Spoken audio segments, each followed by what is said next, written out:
Mata upu se fulu ono. O le fau vale o koru mata tanu ma api ramo. Ua aveni tangata e koru le atali o Isara. O le atali i o Koatu, o le atali i o Levi. O tatano fo i ma api ramo atali i o Eliapo. O no fo i le atali i o Peleto. O le whanau ngā reo pena ia. Ma ua lātou langa mai i a Mose. Na whaatasi fo i ma i lātou nisi tangata o le whanau ngā Israelu.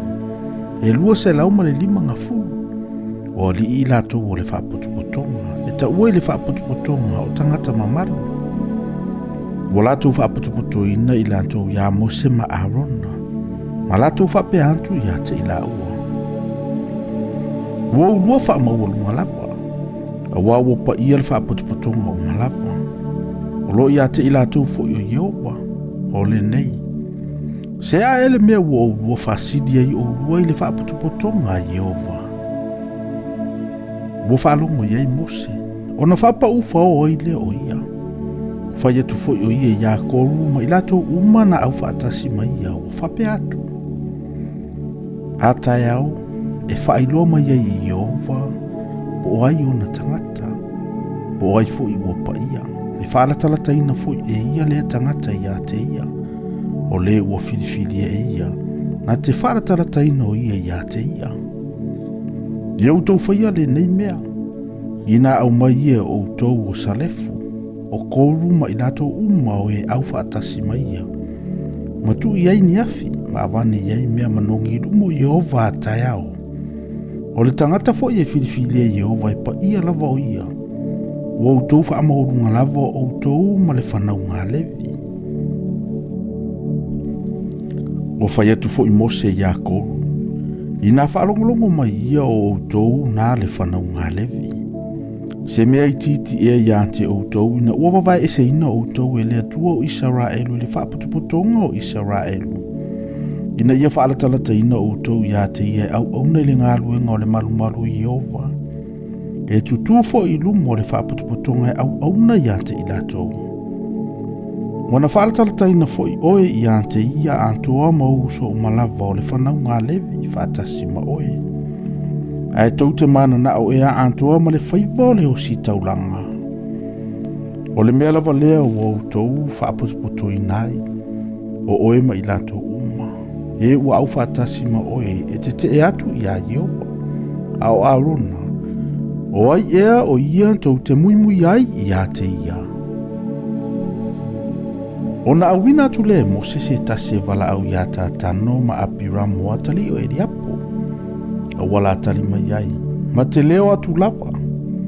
Se mea i titi e ina ue ave ina e i mātou e le nuu o lo tafe e le sua susu ma le meli. Ina ia oti i mātou i ante o i le vau. E matua fai e oe mo mātou wali e. I le male nei foi.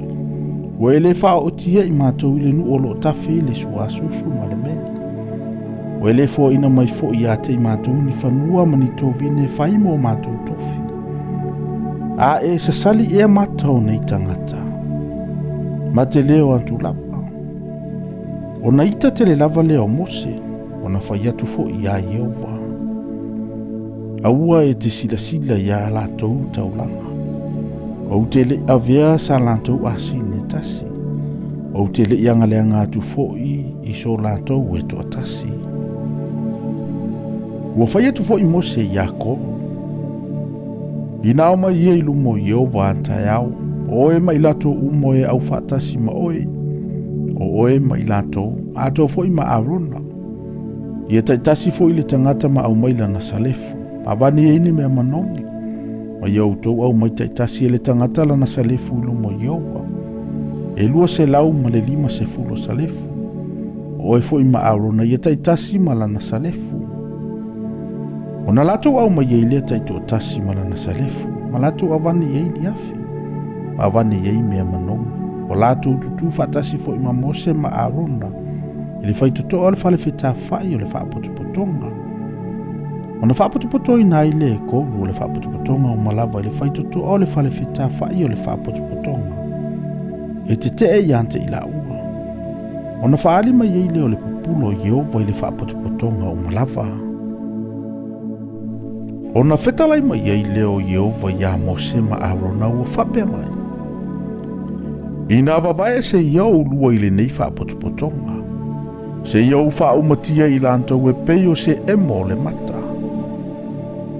Ona whapau whaoa i leo i la ua whapea atu. O le tuai, o le atua o nganga o tangata uma. A ngasala le tangata to tasi, e te to sama i le whaapotopotonga o malava. Ona whetalai mai ai leo Yehova ia Mose ua whapea mai. Ia e whai atu i le whaapotopotonga. Ia whapea atu. I nao ese atu ia o tou i tu uma o whale i o koru, ma tātano, ma apiramu. Ona tūlai ai leo Mose ua alu atu i a tātano ma apiramu. Ua muli atu fo i a te ia toia ina o Israelu. Ona whai atu ai leo i le whaapotopotonga ua whapea atu. O te aio i atu. Ia utau o ese i whale i o ia tangata a mi o leanga. O ua fo ina i papa i antu i sina a lantou mea. Nene i whano o utau i a lantou wanga sala uma.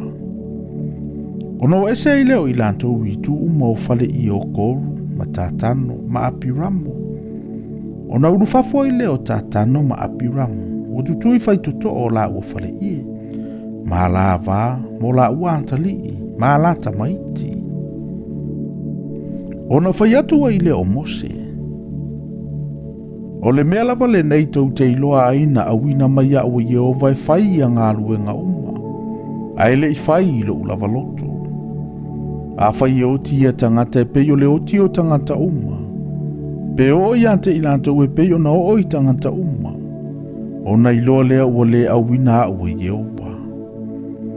A whai e Yehova le mea fau. Ma whaamanga le nguto le ele. Ma folo i ante i lantou. Ma mea umolo i ante i lantou. Ma latou o ifo i se oli ola lava. Ona utou iloa i lea ua ino i tangata i a Yehova. Ua umona whai atu e ia upu uma. Ona mawaya i leo le ele i lalo i latou. Ua whaamanga le nguto le ele. Ua folo ifo i ante i lantou. Mo latou ainga. A toa matangata uma na ia koru. Ma latou mea uma. Ua ifo i se o li latou. Ma i latou uma e na ia i latou o la lava. Ona toi so ane leo le ele i lunga ia te i latou. Ona whanoa i leo i latou o i le whaapotopotonga. Ona sosola i leo i lo latou ala langa o Israelu uma sa vangavanga i a te i latou. A wana latou whapeane.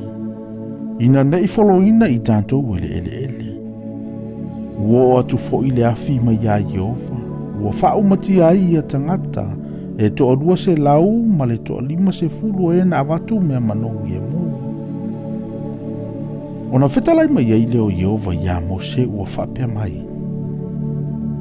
Ia e whai atu ia Eliasaro le atali o Arona le hosi taulanga. Na te ave ina esa lefu ai totonu o le mu. Wa ia esa saa le afi se mea mamau. A waipa ia mea. O sa lefu ai e tangata na ngasala i o lantou waranganga.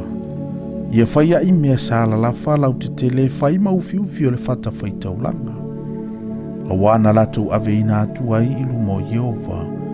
O le mele wapa ia ai lava ia mea. E whaifu ia mea ma whailonga i le whanau ngā Israelu. Ona ave ai lea Eliasaro le Faitauina o sa lefu apa me mea. Na Faitauina ie na susunuina. Ua whaalau tele ina ia e whai maufiufi o le whata Faitauina. O le whamanatunga le whanau ngā Israelu. Ina nei whaalatala tātu se tangata ese. E le o le whanau Arona.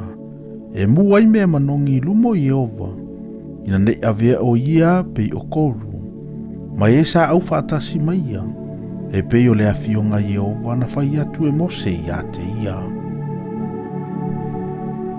O le tae aona muimui e le whaapotopotonga uma o le whanau ngā Israelu ia Mose ma Arona. Whapea mai. Ua fasi o tia o urua le nu o Yehova.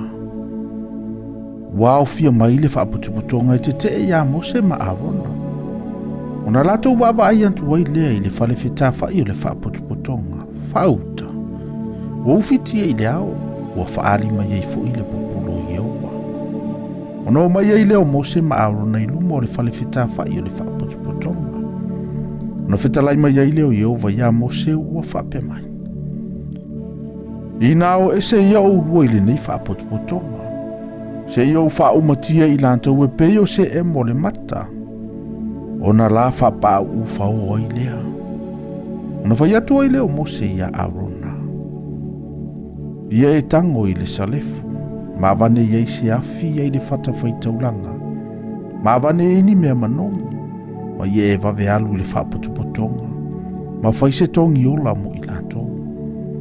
A wā alu atu le toa sama ia Yehova. Wa amataina le mala. Ona tango I le Arona e pei ona whai atua I e Mose. Wa ta mo e lava I e totonu le whaaputuputonga. Whauta.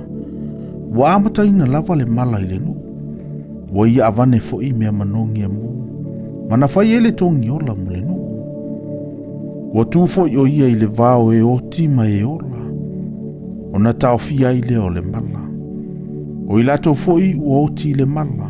O a fetasi le se fulu ma le wha ma le fitu o se lau. E wha popo ina ye uoti I le mea akoru. Ona toi foi mai ai lea o Arona ia Mose I le whaitotoa o le whale feta whai o le whaaputuputonga. Ua tau fia fo I le mala.